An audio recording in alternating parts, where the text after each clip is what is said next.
What's up, cinephiles? Today we are going to review The Willoughbys, directed by Kris Pearn, and it is the newest animation film from Netflix. Kevin, what is The Willoughbys all about?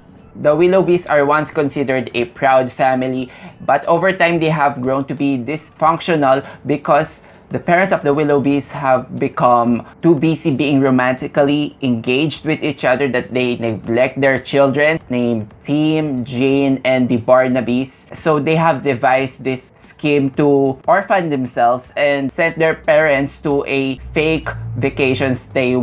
This film is the type of animation that blends dark humor and its vibrant elements. I am really excited for the two of us to discuss this movie because I have no freaking idea how we are going to discuss this movie. It is so dark, yet it is so light. Everything is hot and cold. I don't really know what to take away from this movie other than it is incredibly weird. It is so weird. The plot is weird. The characters are weird. First off, I just want to give a shout out to my favorite characters, the Barnabys. You gotta love the Barnabys, man. I love the Barnabys better than the Minions because they have such terrible parents. They won't even give a name to each one of these twins and they just name them the Barnabys. Kevin, I really don't know what to think of this film. I really don't. Okay, Phil, since you're still trying to grasp what you're feeling about this movie, well, I have a lot of thoughts about this film. I think I have a lot of takeaways, and I really like certain elements of dark humor here. And really, you're treading on a subject matter that's really difficult to explain to younger children. This subject is not all families are perfect, and on the subject of some couples are just not meant to be parents, and the parents of Barnabys are the prime example of what can happen if they neglect their children. It's really important for these children to give in their utmost care and sustenance for them to grow up as responsible adults. You said that this movie, well, yeah, it's sort of a children's film. I would just like to put you on the spot. I myself haven't decided. Is this really a children's film? That's one thing that I was thinking while watching this because so much of what's happening on screen, the way it's really quirky, you know that children are gonna love it.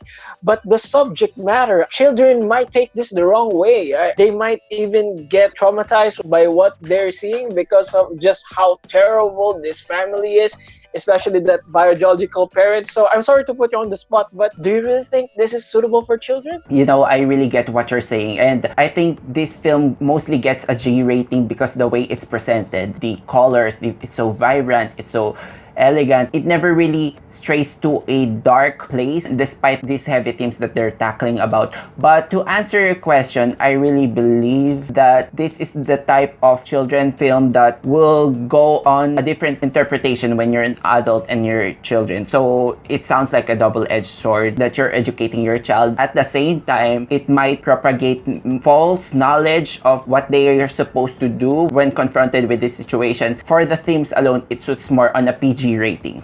It is something that children with parents should watch. But just because of the presentation, and this film just really banks on the charisma of its characters and its cute performances, it is a G film for me. I kinda accepted on how they went for this. My main takeaway from this film is that the strongest type of family is the one that you have chosen. Kinda reminded me of Shoplifters. On that level, they have the same message. Most of the time, a family is not kept by DNA. It's kept by commitment and love. That's really a great message for kids. I know the dangers of this movie if not interpreted well, because we have really children plotting murder against parents, and it's just played on a light level. I really enjoyed these characters and the performances of the voice actors. We have Forte, Maya, Rudolph, Alessia, Cara with a good singing voice. Also, there's Terry Crews. So when it comes to plotting, I was waiting for it to kick off in the first 30 minutes because I was looking what direction this movie is going to. You know, it's very common for me whenever I see something new, especially on animation. My mind is making these connections, like on a facade, I'm thinking about Adam's Family. There's an old-fashioned house situated in a modern metropolis. I'm getting also vibes of a series of unfortunate events, but when it comes to presentation, this really lies on opposite spectrum. There's a storyline here that kind of reminded me of Sugar Rush from Wreck-It Ralph. It's kind of messy, but it's fun. It's really, really well animated. At first, I thought that I was watching, well, a stop motion animation film, but it's really not. It's all computer generated. I think that style really worked for me. Like you mentioned, it's very colorful despite the themes that they are showing in this movie. And I'm glad you mentioned that murder plot. That kind of rubbed me the wrong way, actually, when I think about it, that this movie has a G rating. Am I right? This movie has a G rating.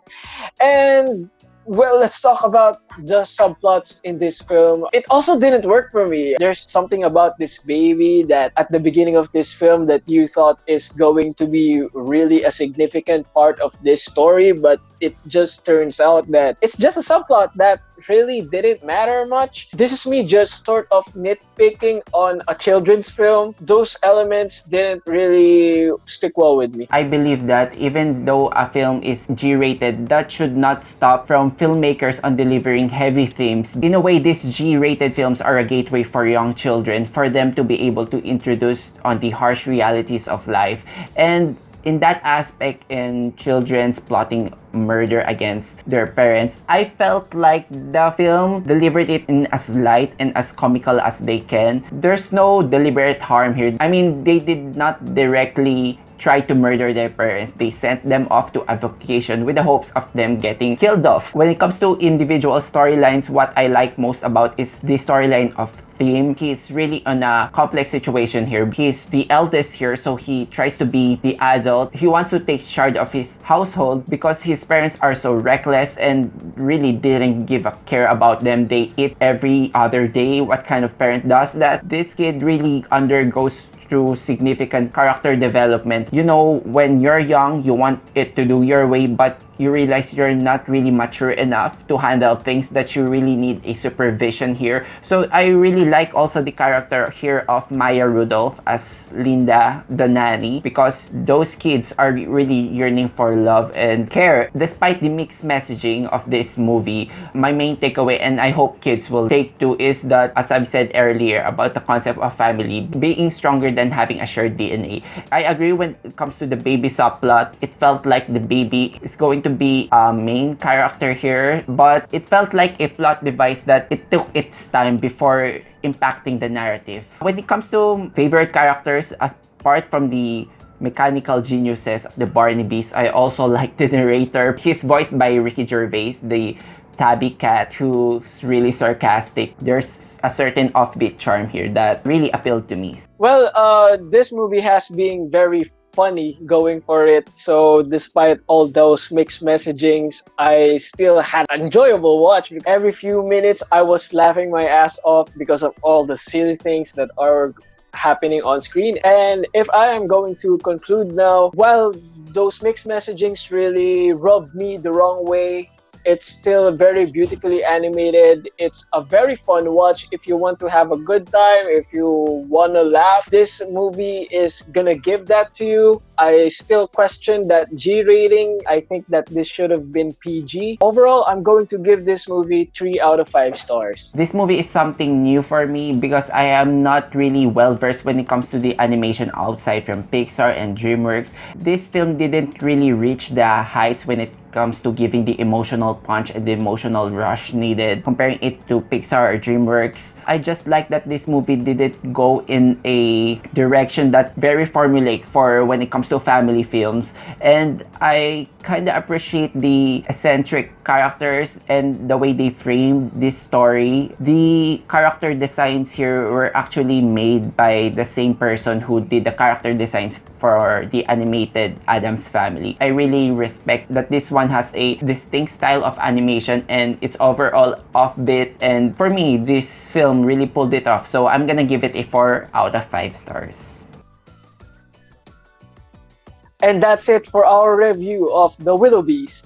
If you like this video, hit that like button and subscribe to our channel. Also guys, comment down below if you have seen this film. Till then guys, see you on the next episode. Bye bye!